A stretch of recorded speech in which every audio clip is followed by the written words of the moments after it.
Bonjour et bienvenue à cette collection Éducation en santé du ministère de la Santé publique et de la Population. Le développement sanitaire national ne peut réussir si chaque citoyen ne reconnaît l'apport de la santé dans son propre développement et n'adopte les attitudes et les comportements nécessaires à la conquête et au maintien de la santé. À partir de cette citation, on comprend que la promotion de la santé est priorisée comme élément de la politique nationale de santé afin de véhiculer des informations spécifiques à des groupes cibles en termes de comportements favorables à la santé et pour une meilleure utilisation des services dans la lutte contre les maladies. La direction du Centre d'information et de formation en administration de la santé, CIFAS, du MSPP, s'associe au groupe Grand Monde, groupe de réflexion et d'action pour une Haïti nouvelle, pour bénéficier de leur expertise et leur technologie dans ses missions d'information et de formation continue pour la production de matériel didactique et pédagogique sous forme numérisée, accessible via le site web MSPP, et également utile à la formation à distance et l'éducation sanitaire. Les objectifs: appui à la formation continue pour nos jeunes professionnels affectés en périphérie, éducation sanitaire et sensibilisation de la population dans une perspective de prévention et de promotion de la santé. Cette collection Éducation en santé sera enrichie au fur et à mesure avec d'autres modules sur des problèmes de santé publique, avec la contribution d'experts tant nationaux qu'internationaux validés par le MSPP. La direction du CIFAS remercie également pour leur contribution les associations professionnelles nationales contactées dans leur domaine d'expertise. Pour vous servir, Dr Frédéric Barreau-Desjans, directeur du CIFAS.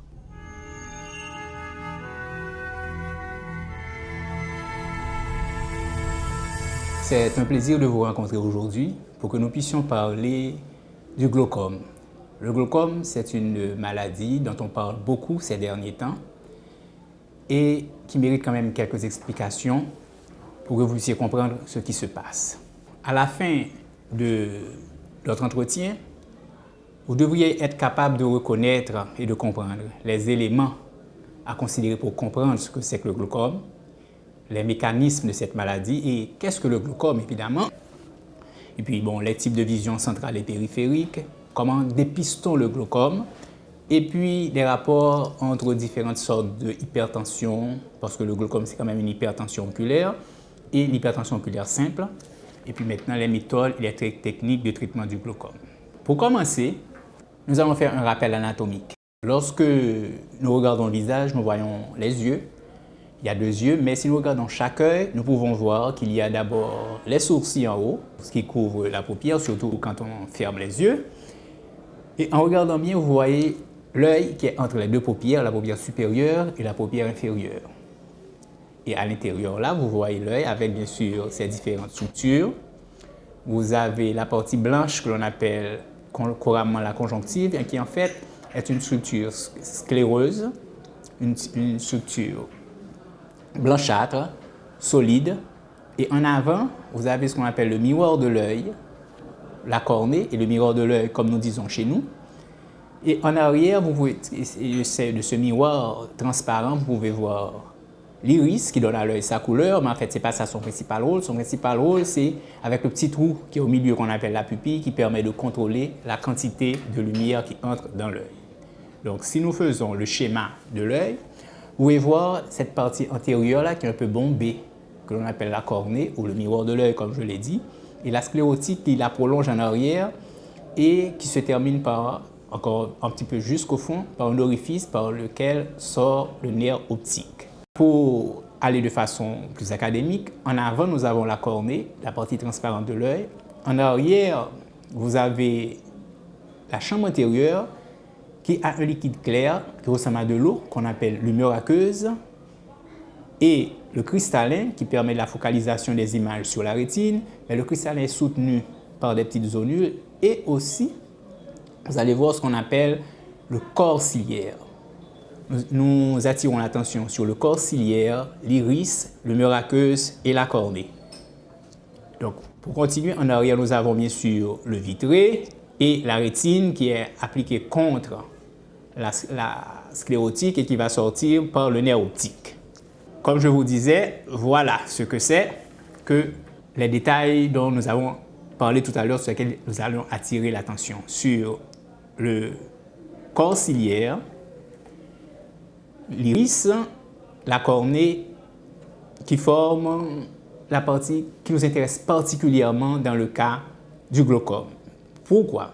Parce que le mur aqueuse est sécrété par le corps ciliaire. Vous pouvez suivre les flèches là sur le dessin. Cette humeur aqueuse va passer en arrière de l'iris et sortir par la pupille, gagner la chambre antérieure et finalement laisser l'œil au niveau de l'angle formé par l'iris et la cornée. Cette humeur aqueuse doit sortir suivant un rythme, suivant une certaine vitesse, parce que c'est ce qui va donner à l'œil sa pression, si l'on peut dire. Si pour une raison quelconque, le mur aqueuse ne sort pas suffisamment vite, cette mur aqueuse va s'accumuler à l'intérieur de l'œil et augmenter la pression. Comme ça se passe pour un ballon que vous gonflez. Si vous prenez un ballon de football et que vous le gonflez, à un certain moment, il devient dur, parce que l'air n'a pas d'endroit où sortir.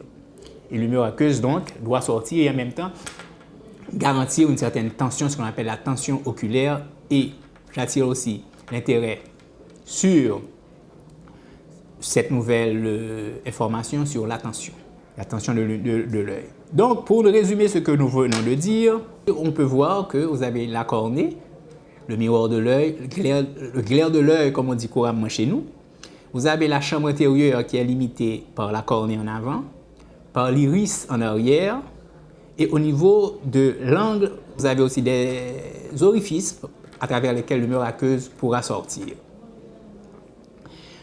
En arrière de l'iris, vous avez le corps ciliaire qui va sécréter le mur aqueuse que vous voyez en vert là et qui passe derrière l'iris, qui passe à travers la pupille et qui va sortir au niveau de l'angle formé par l'iris et la cornée.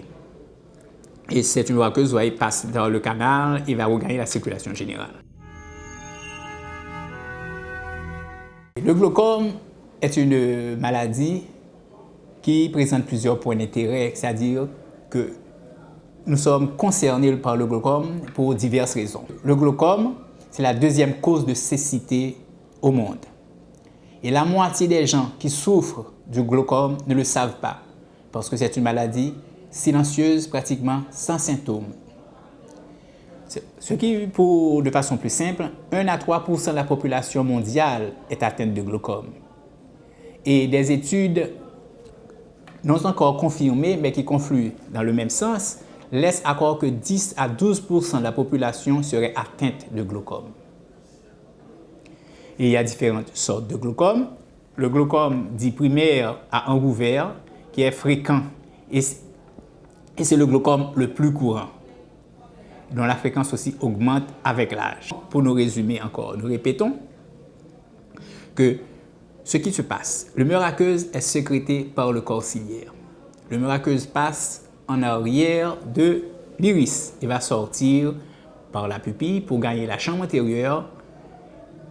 Et de cette chambre antérieure va prendre le chemin de l'angle formé par la cornée et l'iris pour pouvoir sortir au niveau du canal, du trabeculum et regagner la circulation générale. Lorsque, pour une raison quelconque, le liquide sort moins vite qu'il n'est formé, il va s'accumuler à l'intérieur, va exercer des pressions sur le contenu. C'est de la même façon, comme je vous dis, qu'un ballon de football, il est moyennement gonflé, il est mou. Vous continuez à le gonfler, l'air s'accumule à l'intérieur, ça devient dur. C'est la même chose qui se passe lorsque le mur aqueuse n'arrive pas à sortir suffisamment vite. Le mur aqueuse va faire pression au niveau des structures de l'œil. Et au niveau de ce qu'on peut appeler un point faible, c'est parce qu'il y a déjà un orifice par où sortent les fibres du nerf optique. La pression va s'exercer au niveau des fibres du nerf optique et c'est là que débute le glaucome. Parce que lorsque les fibres sont comprimées, les fibres ne sont pas nourries, le sang arrive mal, les éléments nutritifs du sang n'y arrivent pas et c'est ça le glaucome parce que les fibres vont tomber malades. Comme je vous le disais, le glaucome dévitalise progressivement le nerf optique. D'abord à la périphérie. C'est quoi la vision périphérique? Pour comprendre le glaucome, nous allons faire le distinguo entre ce qu'on appelle la vision périphérique et la vision centrale. La vision centrale est très facile à comprendre, c'est ce qui vous permet de lire, d'identifier les personnes, d'identifier les paysages, d'identifier tout. La vision périphérique, c'est ce qui vous permet de percevoir ce qui se passe autour de vous. Lorsqu'il y a un mouvement, un insecte qui se déplace, quelqu'un qui fait un mouvement, vous le percevez de façon confuse et instinctivement, l'œil se déplace et va fixer à l'aide de sa vision centrale l'objet qui se déplace et à ce moment-là, vous le reconnaissez grâce à la vision centrale. Mais la vision centrale a pu agir parce que la vision périphérique est fonctionnelle. Dans le cas de glaucome, ce qui se passe, c'est que c'est cette vision périphérique-là qui va être atteinte. Mais l'évolution est lente, progressive, et c'est ce qui fait sa malignité, parce qu'elle est tellement lente qu'on n'a pas le temps de se rendre compte, on a le temps de s'habituer. Mais si elle dure suffisamment longtemps, cette cécité quand même finit par atteindre le nerf optique, la partie centrale.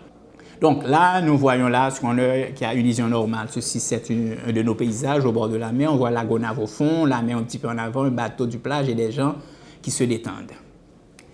Mais comment ça va atteindre le glaucome? Le glaucome, vous allez avoir, avec la baisse de la vision périphérique et suffisamment avancée, vous allez voir que le patient développe une vision en tunnel.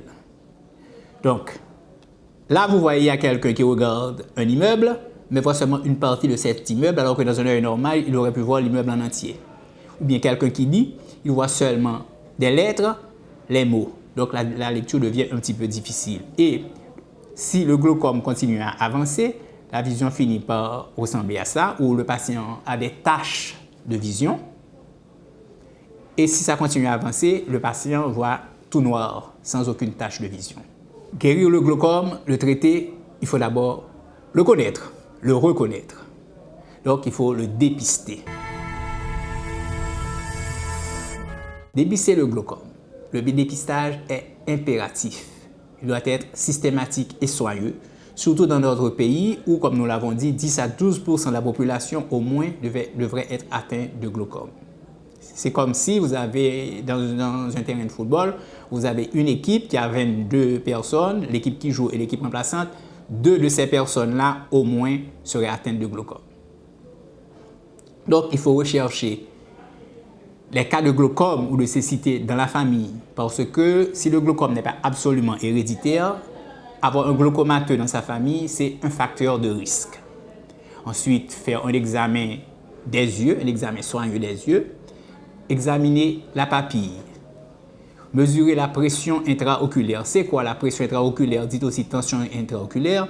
C'est lorsque vous allez calculer la résistance de l'œil. Comme je vous disais tout à l'heure, l'œil bien gonflé, trop gonflé est dur. Donc le principe, c'est ceci, vous allez essayer de faire une déformation au niveau de l'œil et suivant cette déformation, vous allez voir si l'œil est très gonflé, est très dur ou bien si l'œil est mou.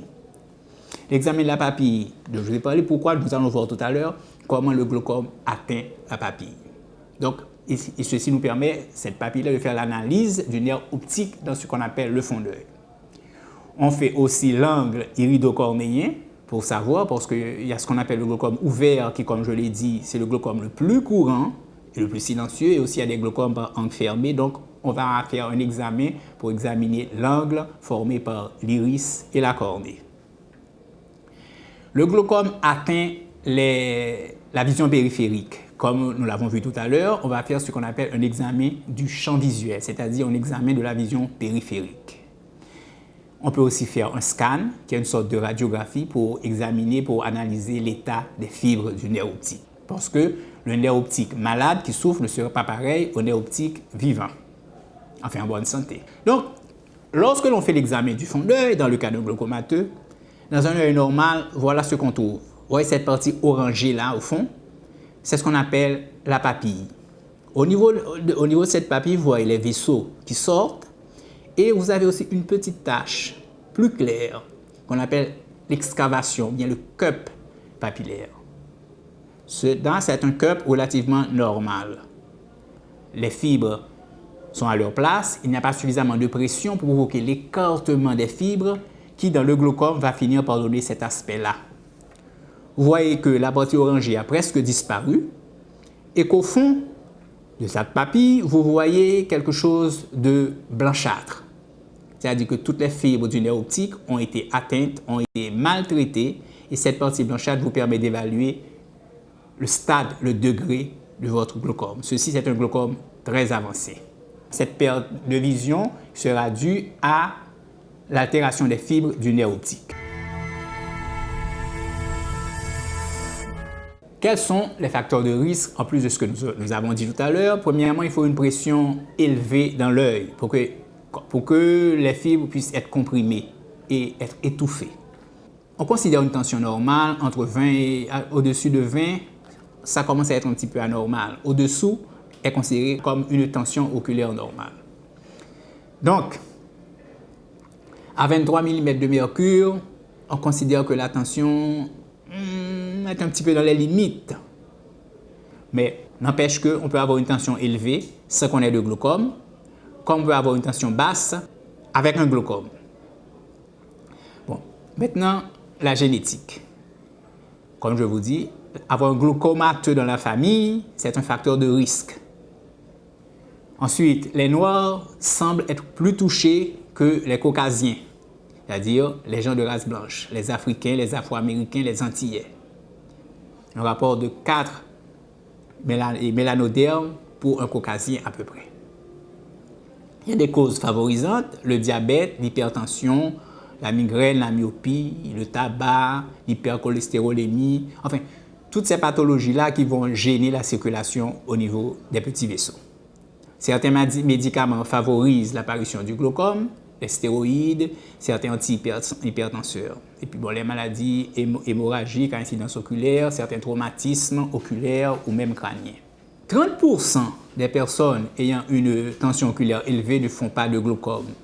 Mais ces malades doivent être quand même suivis, ces patients ne sont pas encore malades. Ces patients doivent être suivis parce que la tension élevée est quand même un facteur de risque non négligeable. D'ailleurs, pendant longtemps, ça a été le seul signe de diagnostic de glaucome, c'était la tension élevée. Maintenant, ces patients doivent être suivis et avec des examens réguliers du fond d'œil pour voir s'il y a des altérations au niveau de cette papille. 30% des glaucomes se font avec une tension oculaire basse, relativement basse. Donc, la seule mesure de la tension oculaire ne suffit pas. C'est pourquoi nous avons parlé tout à l'heure de l'examen du champ visuel, de l'examen du fond d'œil. Pour reprendre encore, lorsque le liquide, le miracle ne sort pas suffisamment, la pression à l'intérieur de l'œil va augmenter et va agir sur toutes les parois du globe, en particulier au niveau du point de faiblesse, du point de sortie des fibres du nerf optique, et c'est là que ça va altérer. C'est comme si, lorsque vous avez un ballon, vous gonflez, eh bien, le trou va tendance à se déchirer. Donc c'est là, lorsque la tension oculaire augmente, la pression va faire que là où se trouve déjà une petite ouverture va augmenter cette ouverture et la tension oculaire va provoquer la destruction des fibres à ce niveau-là. Le glaucome à angle ouvert, c'est le glaucome le plus fréquent. Comme nous vous l'avons dit, il est d'évolution chronique.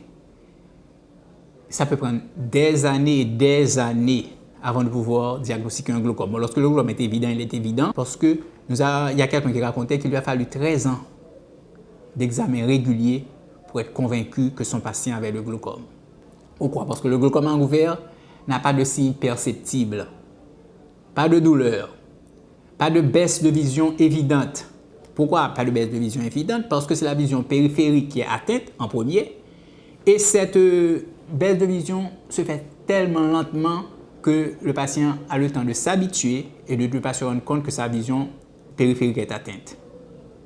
Donc, lorsqu'un patient atteint de glaucome se rend compte par lui-même qu'il a une baisse de vision et que cette baisse de vision est due au glaucome, il est déjà très tard. Et les lésions du nerf optique sont irréversibles, c'est-à-dire la vision qu'il a perdue, le patient l'a perdue.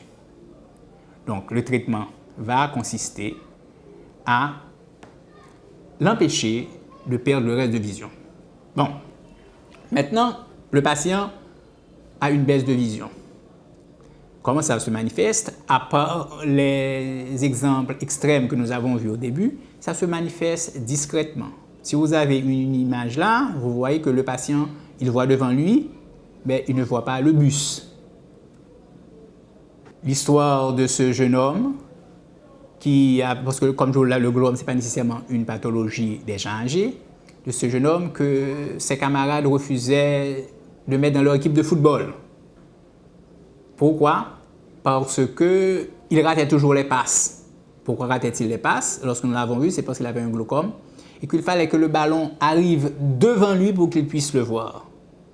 À ce moment-là, il était trop tard parce que le joueur de l'équipe adverse avait le temps d'intercepter le ballon et ses camarades à lui n'étaient pas contents. Donc, les atteintes du champ visuel peuvent aussi se révéler d'une autre façon.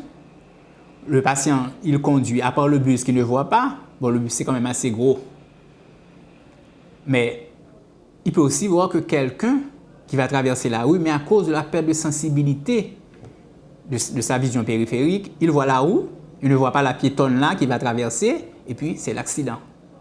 Un autre glaucome, qui est quand même beaucoup moins fréquent, surtout en Haïti, c'est le glaucome à angle fermé, qu'on trouve surtout chez les Asiatiques. C'est-à-dire que l'angle formé par l'iris et la cornée est un petit peu plus serré, l'humeur aqueuse a moins d'espace, moins de place pour s'évacuer, donc ça peut provoquer un glaucome. Bon, là, c'est ce que moi personnellement je dis, c'est une des vraies rares urgences en ophtalmologie. Il y en a quelques-unes, pas autant qu'en médecine interne ou en chirurgie, c'est pourquoi je dis une des vraies rares urgences. Parce que lorsque la tension augmente, vous risquez, à cause de la pression, et comme elle monte très vite, l'œil n'a pas le temps de s'habituer, donc les dommages sont beaucoup plus rapides.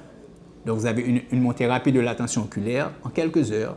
Vous avez des douleurs intenses, un œil est rouge, la vision est brouillée, il peut s'accompagner de nausées et de vomissements. Le patient qui était très bien, puis qui regarde la télévision le soir, par exemple, et puis au cours de la nuit, il a des douleurs avec un œil rouge. Comment se présente cet œil-là? Comme nous l'avons dit, il y a le cercle là, tout autour de l'œil qui est très rouge, la douleur intense, parfois accompagnée de nausées et de vomissements. Vous voyez la cornée, le miroir de l'œil n'est pas aussi transparent, la pupille est modérément dilatée et le patient ne voit pas bien, il voit trouble. Il peut même à ce moment-là se plaindre de halo. Ça, c'est une urgence, ça doit être traité immédiatement. Et le traitement sera quand même différent du traitement du glaucome à ouvert dont nous parlons tout à l'heure parce que là, le traitement est chirurgical, le traitement du glaucome aigu. Plus rare aussi, il y a ce qu'on appelle le glaucome congénital qui atteint les enfants à la naissance. En général, l'enfant naît et les parents et la famille dit que l'enfant il a de beaux yeux. Il a une pupille, une cornée énorme. Là, il a de grands yeux, de beaux yeux. Ces grands yeux-là, madame, messieurs, il faut quand même aller contrôler parce que c'est probablement un glaucome congénital. L'enfant naît avec et ça doit être traité quand même assez rapidement. Le glaucome ne se guérit pas. Il se traite. Ce que j'entends par là, c'est que c'est comme pour le diabète, comme l'hypertension, vous n'allez pas guérir en prenant 2 comprimés ou bien 2 injections. Le traitement du glaucome, c'est toute la vie. Et le glaucomateux, doit être suivi pour voir, comme pour un hypertendu, un diabétique, comment il réagit aux médicaments et s'il y a de nouvelles dispositions à prendre et comment adapter la situation suivant son évolution. Donc, 1. On imagine que le patient peut avoir le glaucome. Alors là, il faut le suivre. comme je vous dis, de ce patient-là qui a été suivi pendant 13 ans avant que le diagnostic de glaucome ne soit confirmé. Bon, c'est un cas quand même exceptionnel, mais suffisant pour qu'on le relate.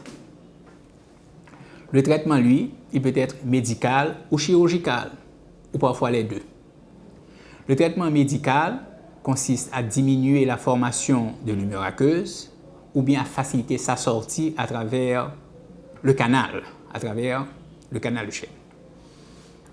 Le traitement chirurgical, lui, va faciliter la sortie en créant un tunnel, un passage à travers lequel l'humeur aqueuse, puisse passer.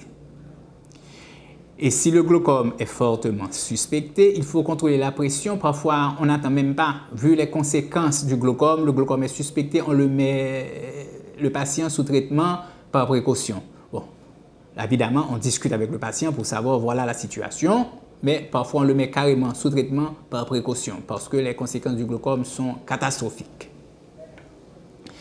Si le traitement aux médicaments ne suffit pas, il peut ne pas suffire pour plusieurs raisons. Bon, le patient est résistant aux médicaments, ça arrive. Le patient est indiscipliné, c'est très fréquent. Le patient, comme il ne ressent absolument rien, il met les médicaments quand ça lui plaît, quand ça lui chante, quand il y pense, et quand il n'y pense pas, le plus souvent, c'est fini. Bon. Ou bien encore, pour des raisons plus réalistes, le patient n'a pas d'argent pour acheter les médicaments. À ce moment-là, il n'y a pas de discussion, on passe au traitement chirurgical. Ce traitement peut se faire au laser ou bien par une chirurgie traditionnelle. Là, sur cette diapositive, nous voyons quelqu'un à qui on est en train d'instiller des gouttes pour un traitement oculaire. Lorsqu'on instille les gouttes, il faut prendre des précautions. La première chose, on ouvre suffisamment l'œil, on tire sur la paupière inférieure vers le bas, le patient regarde vers le haut et on laisse tomber une goutte. Ce n'est pas la peine d'en laisser tomber deux. Le médicament coûte suffisamment cher et plus qu'une goutte, c'est du gaspillage. En faisant tomber cette goutte, il faut faire attention à ce que le bout du flacon ne touche ni au cil, ni à la paupière. Pourquoi? Parce que si éventuellement il y a un microbe sur la paupière ou sur le cil, que ce microbe ne soit pas aspiré pour aller se développer dans le produit. Donc ces gouttes-là, on peut les mettre 1 à 2 fois par jour, parfois 3, ça dépend des gouttes, ça dépend du traitement. Parce que le traitement du glaucome est personnel et personnalisé. Comprendre le glaucome aide à sauver la vision. La connaissance vous rendra libre. Donc lorsque vous savez ce que vous avez, vous pouvez mieux traiter. Donc, il faut d'abord le dépister, surtout si vous avez des parents glaucomateux, vous êtes ce qu'on appelle un facteur de risque, d'autant plus que nous savons que 10% de notre population au moins est possible d'avoir le glaucome. Et le glaucome doit être dépisté et traité très tôt parce que les dommages du nerf optique sont irrécupérables. Ce que vous avez perdu est complètement perdu. En faisant le traitement, on protège la vision qui vous reste. Et c'est pourquoi aussi vous devez faire des contrôles réguliers pour pouvoir faire des réajustements si nécessaire. Pour nous résumer, l'objectif n'est pas de faire peur, mais nous devons insister sur le fait que le glaucome qui n'est pas soigné provoque une perte irréversible de la vision. C'est pourquoi vous devez vous faire contrôler, consulter surtout si vous avez des facteurs de risque avec un parent glaucomateux, vous êtes de race noire. Vous devez vous faire consulter dans un centre de santé où il y a des soins oculaires pour qu'on puisse faire un examen approfondi et détecter si vous avez le glaucome. Parce que le glaucome pris tôt ne provoque pas ces catastrophes. Votre vision peut être sauvée.